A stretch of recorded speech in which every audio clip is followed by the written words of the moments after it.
ہنسی خوشی جب قبول کرتا ہوں اور اس پہ خوش رہتا ہوں تو یہ قناعت ہے. ٹھیک ہے. تو مسلمان دونوں ہی چیزیں بیک وقت لے کے چلتا ہے، اور اسی لیے وہ جب بھی کوشش کرے گا وہ بھرپور طریقے کی کوشش کرے گا، اور اس کے ساتھ ساتھ اللہ سے مدد کی بھی درخواست کرے گا اور اس سے اچھے نتیجے کی بھی درخواست کرے گا. اچھا، اس میں یہ جو ٹاپک جہاں سے میرے ذہن میں آیا، یہ ایک میرے دوست کا واقعہ جو ان کے بیٹے کے ساتھ ان کی ڈائلاگ کی صورت بنی، اور اس میں یہ ہوا کہ وہ ریٹائرمنٹ کے قریب آ کے اور کچھ پیسے ان کو ملے، جی پی فنڈ وغیرہ جیسے ملتا ہے ریٹائرمنٹ کے اوپر، اس پہ انہوں نے کہا کہ میں اس کو جمع کروا دیتا ہوں نیشنل سیونگ میں یا کہیں پہ، مجھے ماہانہ کچھ آمدن ہوتی رہے. یہ ایک طرح سے قناعت ہے کہ بس بھی میں اس سے آگے کوشش نہیں کر سکتا. بیٹا اس میں بضد کہ نہیں یہ مت کریں، مجھے دیں، میں کاروبار میں لگاتا ہوں اور میں اس کو آگے بڑھاتا ہوں. ان کو اعتماد نہیں ہے بیٹے کے اوپر، اور وہ سمجھتے ہیں کہ یہ سارے ڈبو دے گا. تو یہ ایک عجیب سا ریلیشن شپ بن گیا، اور وہ بیٹا کہہ رہا ہے کہ آپ کو تدبیر کی سمجھ ہی نہیں آتی، تدبیر یہی ہے کہ بے شک نقصان بھی ہو جائے میں اس میں کر دوں. تو وہاں سے ہم نے یہ سوچا کہ مطلب اس کے بارے میں تھوڑی سی بات کرنی چاہیے. تدبیر میں یہ تو اندیشہ ہے کہ نقصان ہو جائے گا. دیکھیے، دو طرح کی چیزیں ہیں.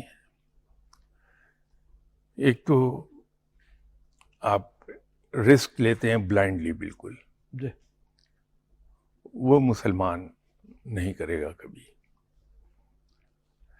دوسرا ہے کہ کیلکولیٹڈ رسک ہے، جی کہ آپ نے تمام چیزیں دیکھ لی، چیک کر لی، اور اس کو ناپ تول لیا اچھی طرح،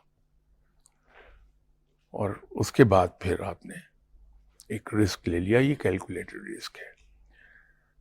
بزنس کے اندر بغیر کیلکولیٹڈ رسک لیے آپ کامیاب ہو نہیں سکتے. ٹھیک ہے. بلکہ زندگی میں بھی ناکامی سے کبھی خوفزدہ نہیں ہمیں ہونا چاہیے، ٹھیک ہے. کیونکہ ناکامی ہی آپ کو کامیابی تک لے کے جائے گی. اس کے بغیر مشکل ہو جاتا ہے. ٹھیک ہے. تو جو آدمی ناکامی سے ڈرتا ہے وہ کبھی قدم نہیں اٹھا پاتا، ٹھیک ہے. اور جو قدم نہیں اٹھا پاتا وہ کہیں پہنچتا نہیں ہے. ٹھیک ہے. تو اس لیے کیلکولیٹڈ رسک ضرور لینا چاہیے، ٹھیک ہے. اور اس کے اندر تمام احتیاطی تدابیر پہلے سے سوچ کے، تمام اس کی جو پروز اینڈ کونس ہیں وہ ٹھیک ہے. چیک کر کے، ان کو وے کر کے اچھی طرح پھر قدم اٹھا لینا چاہیے. ٹھیک ہے. تدبیر اچھی یہی ہوگی پھر اس صورت میں کہ آپ رسک ضرور لیں لیکن کیلکولیٹڈ مطلب انداز میں رسک لیں. یہ مت کریں کہ بغیر سوچے سمجھے، اور یہ بھی نہیں ہوگی کہ کسی ایسے کام میں آپ اپنے آپ کو جھونک دیں کہ جو آپ کو آپ کی اس انوائرمنٹ سے باہر کا کام ہے، جس کے بارے میں آپ کو جانتے نہیں ہیں. جی یا ہم کسی بھی کام کو شروع کر دیں بغیر سوچے سمجھے، بغیر اس کو ناپے تولے. جب اس طرح سے ہم شروع کریں گے تو زیادہ امکان یہی ہے کہ فیلئر آ جائے گا. ٹھیک ہے. لیکن اگر ہم نے اسے مروجہ طریقوں کے مطابق اس کی چھان پھٹک کر لی پہلے سے، تو امکانات کم ہیں کہ اس کے اندر ناکامی ہو. ٹھیک ہے. اب قناعت کی ذرا جب ہم بات کر لیں تو جو کچھ میرے پاس میسر ہے مجھے، میں اسی پہ سب شکر کر لوں اور کہوں کہ اللہ تعالیٰ نے بس یہی میرے لیے رکھا ہوا رزق، بس اتنا ہی ہے، تو وہ بھی ٹھیک ہے؟ وہ اسٹریٹجی کیا ٹھیک ہے، یا اس کو ہم کم از کم اسلام سے ٹکراؤ سمجھیں گے کہ اس آدمی نے کوشش نہیں کی؟ دیکھیے، قناعت کو اگر ہم یوں کہیں کہ جو کچھ رب تعالیٰ کی طرف سے ہمیں عطا ہو جائے اس پر ہم خوش ہو جائیں، راضی ہو جائیں، اس پہ ہمارے گلے شکوے نہ شروع ہوں کہ مجھے کچھ ملا نہیں، مجھے اتنا ملنا چاہیے تھا وہ نہیں آیا. تو قناعت یہ ہے کہ جو کچھ رب تعالیٰ نے مجھے عطا فرما دیا میں اس پہ راضی ہو جاؤں. وہ جو ہے کہ جو کچھ مجھے مل گیا میں اس پہ ساتھ کر کے بیٹھ جاؤں، وہ شاید بے عملی کے زمرے میں چلا جائے گا. ٹھیک ہے. کہ میں اس پر کوئی کوشش نہ کروں، آگے بڑھنے کی کوشش نہ کروں یا اس کو بہتر کرنے کی کوشش نہ کروں، تو وہ پھر بے عملی کے زمرے میں شاید چلا جائے گا. ٹھیک ہے، اگر آپ اجازت دیجیے چھوٹی سی بریک لے لیں، بریک کے بعد دوبارہ حاضر ہوتے ہیں آپ کی خدمت میں.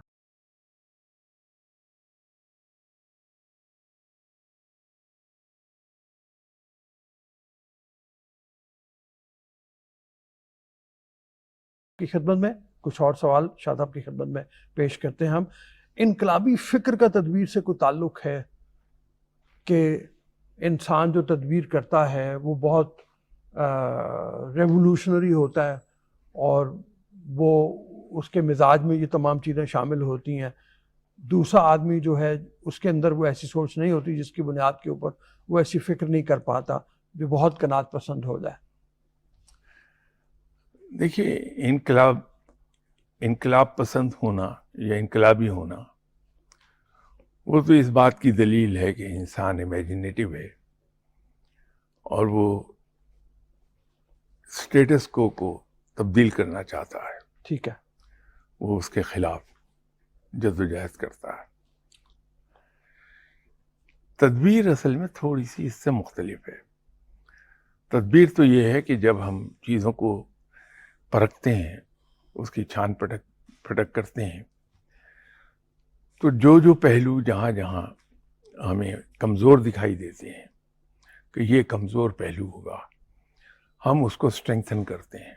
ٹھیک ہے، جہاں ہمیں یہ دکھائی دیتا ہے کہ یہاں ہمارا پاؤں سلپ ہو سکتا ہے، ہم اس کی احتیاطی تدبیر کر لیتے ہیں.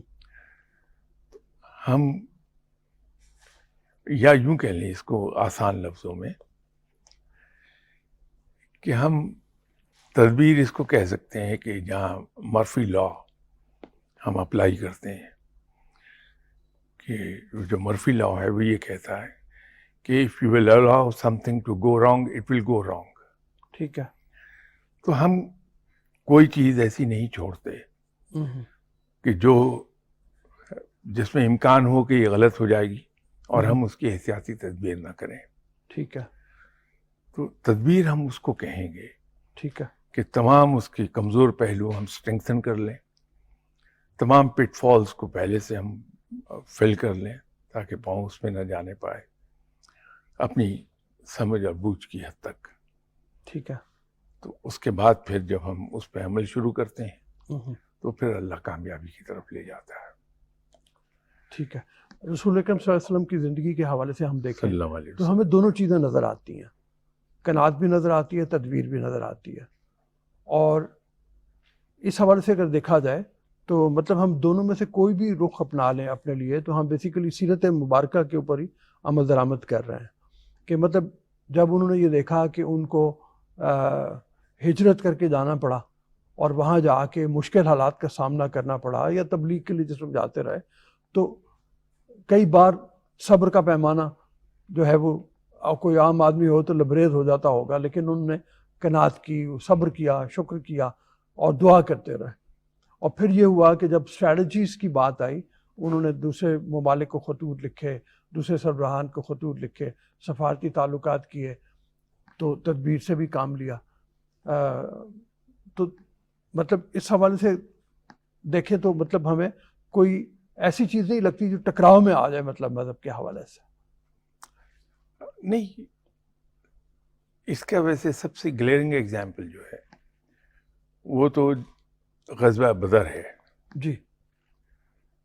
کہ جب چیلنج آ گیا سامنے، اسٹریٹجی کی مطلب جی ایک چیلنج درپیش ہوا، جی تو آپ صلی اللہ علیہ وسلم نے لوگوں کو اکٹھا کیا، جو جس کے پاس سامان تھا، سامان جنگ، وہ لیا، اگرچہ وہ کافی کم تھا،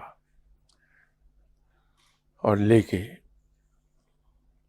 آپ مقابلے کے لیے چلے گئے اور کفار کو بدر کے مقام پر انٹرسپٹ کیا.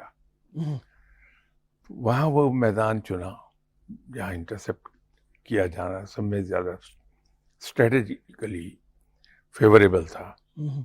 اور پھر اس کے اندر جو تدابیر اختیار کی آپ نے ٹیکٹیکل مووز جس کو ہم کہہ سکتے ہیں جی وہ کلاسک تھیں. ٹھیک ہے.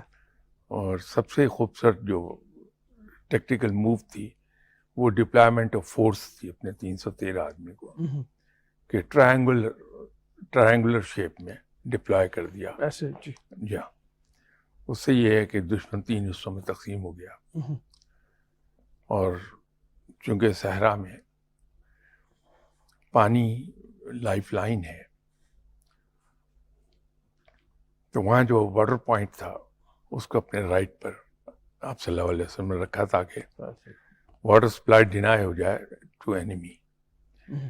اب یہ ساری جو تدبیر تھی یہ جب یہ سب کچھ کر لیا تو پھر جانماز بچھا کے پوری رات اللہ کے حضور دعا فرمائی کہ مسلمانوں کو فتح دے دے تاکہ تیرا دین زندہ رہے.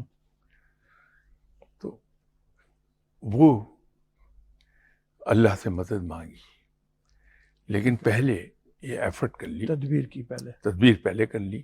ٹھیک ہے. اس کے بعد رب سے معافی مدد مانگ لی اور اس کے نتیجے میں فتح ہو گئی مسلمانوں کو باوجود تعداد کم ہونے کے.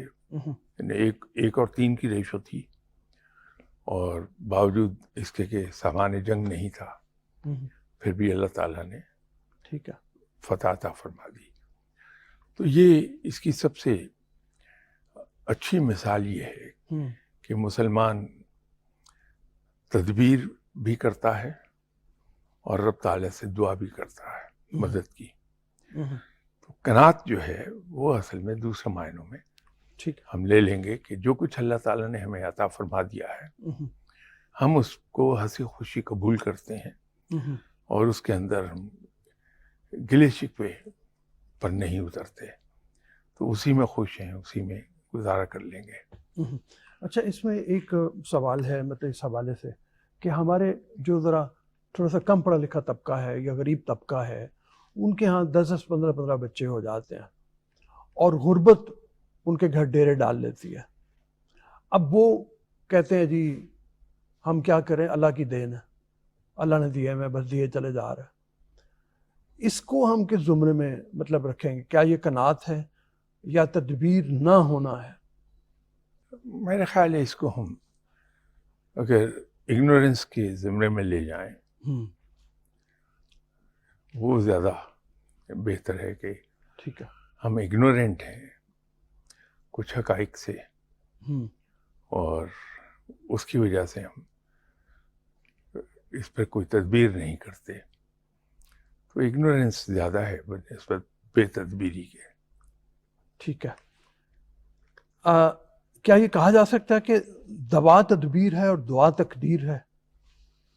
دیکھیے دعا تقدیر تو نہیں کہہ پائیں گے, تقدیر تو ایک مختلف چیز ہے, لیکن یہ ضرور ہے کہ دعا تقدیر کو بدل دیتی ہے.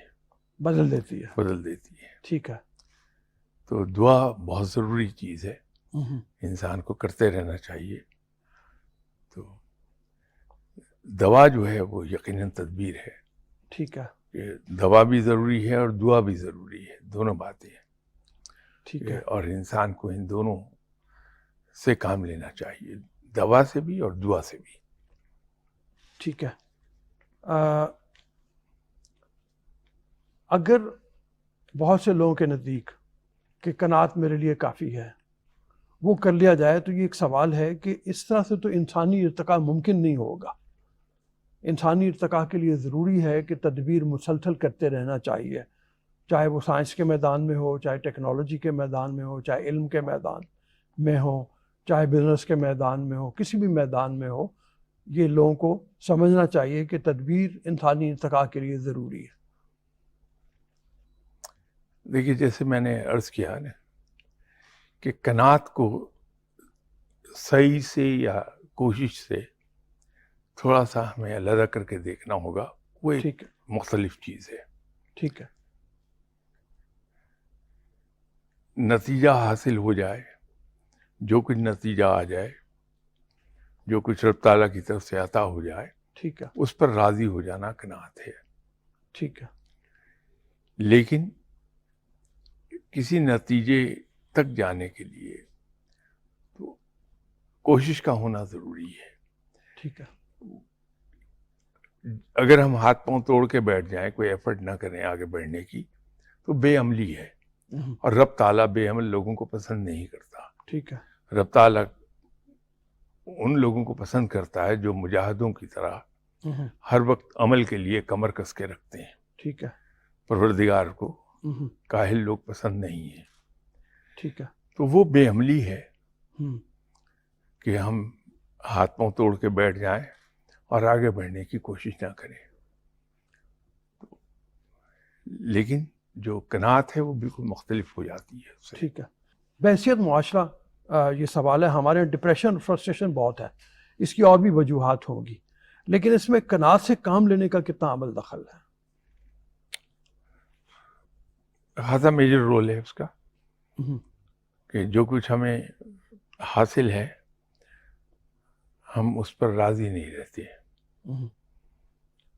تو اور کہ جب قصے میں پھنس جائیں گے ہم تو وہاں پھر فرسٹریشن پیدا ہوتی ہے. تو یہ قناعت اس معاملے میں بہت ضروری ہے کہ ہم قناعت سے کام لیں, اور اس کا نتیجہ یہ ہوگا کہ کوشش تو ہم کریں گے, جو کچھ گولز ہیں ہمارے ان کو اچیو کرنے کی, لیکن جو کچھ ہمیں رب دے رہا ہے ہم اس پہ راضی رہیں گے. تو نتیجہ یہ ہے کہ ہمیں جو پیس آف مائنڈ ہے وہ بہت ہو جائے گا, پھر فرسٹریشن بہت کم ہوتی ہے. تھینک یو شاہ صاحب, بہت مہربانی. پروگرام کا وقت اب ختم ہو رہا ہے. انشاءاللہ تعالیٰ اگلے پروگرام میں پھر آپ کی خدمت میں حاضر ہوں گے. شاہ صاحب کے حوالے سے میں آپ کو یہ بتاؤں کہ ہم ان سے مختلف طرح کے سوالات ان کے سامنے رکھتے ہیں اور ان کے جوابات دیتے ہیں, گائیڈ کرتے ہیں ہمیں. آپ کا بھی کوئی سوال ہو ہمیں ضرور بھجوائیے تاکہ ہم ان کو شاہ صاحب کے سامنے رکھ سکیں. ابھی اجازت دیجیے. اللہ حافظ الناس.